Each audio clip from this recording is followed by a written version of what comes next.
Corona के हल्के और कम लक्षण वाले मरीजों के होम आइसोलेशन को लेकर केंद्र ने नए दिशा निर्देश जारी कर दिए। न्यूज़ 18 के रवि सिंह की रिपोर्ट है कि जिन मरीजों को HIV या कैंसर है या उनका ऑर्गन ट्रांसप्लांट हुआ है तो उनको होम आइसोलेशन के लिए डॉक्टर की इजाजत जरूरी होगी, जबकि ऐसे मरीज जो 60 साल से ऊपर के हैं और पहले से ही दूसरी गंभीर बीमारियों से जूझ रहे हैं उन पर भी यही नियम लागू होगा।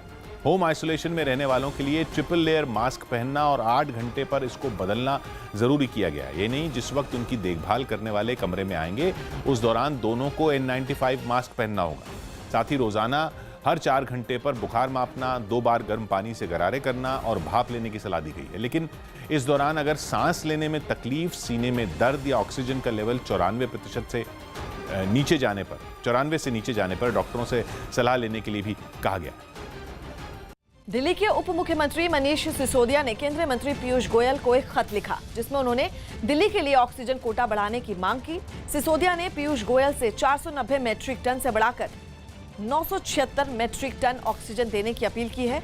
अपने खत में सिसोदिया ने कहा कि पिछली बार का जो कोटा बढ़ाया गया उनमें 3 प्लांट 1500 किलोमीटर से ज्यादा दूर हैं और वो पिछले 10 दिन में एक बार भी दिल्ली नहीं आया। साथ ही उन्होंने पीयूष गोयल से यह भी आग्रह किया कि केंद्र और राज्यों की उत्पादन इकाइयों से ऑक्सीजन के परिवहन के लिए सुविधाएं भी प्रदान करें।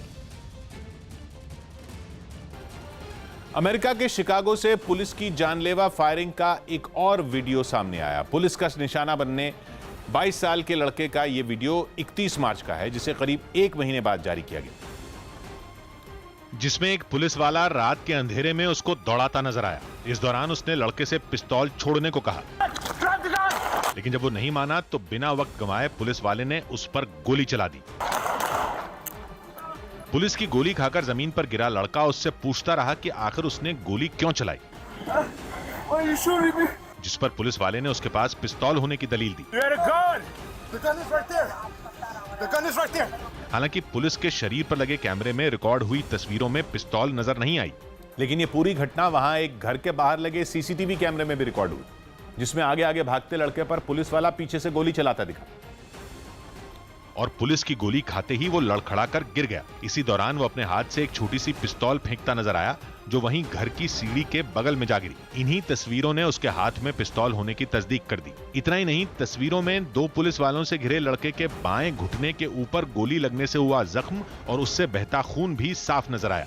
घायल युवक जमीन पर पड़ा दर्द से करहाने लगा, तभी एक पुलिसकर्मी ने उसे मदद का भरोसा दिलाया।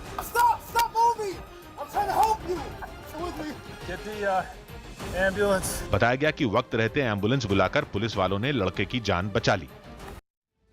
पटना में कोरोना नियमों का पालन करवाने के लिए सड़कों पर उतरी पुलिस पर कुछ लोगों ने हमला कर दिया।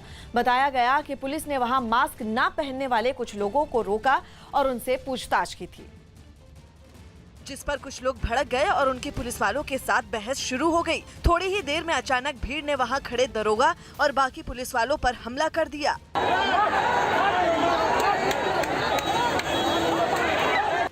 पुलिस पर हमला करने वाले फिर धीरे धीरे वहां से निकल गए।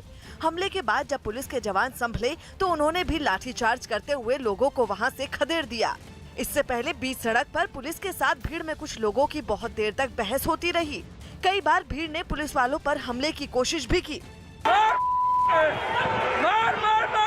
इस पूरे हंगामे की वजह से वहां काफी देर तक सड़क पर जाम लगा रहा। जब पुलिस ने सख्ती दिखाते हुए लोगों को खदेड़ा तो उसके बाद ही गाड़ियों के लिए रास्ते को खोला जा सका। फिल्म बोले चूड़ियां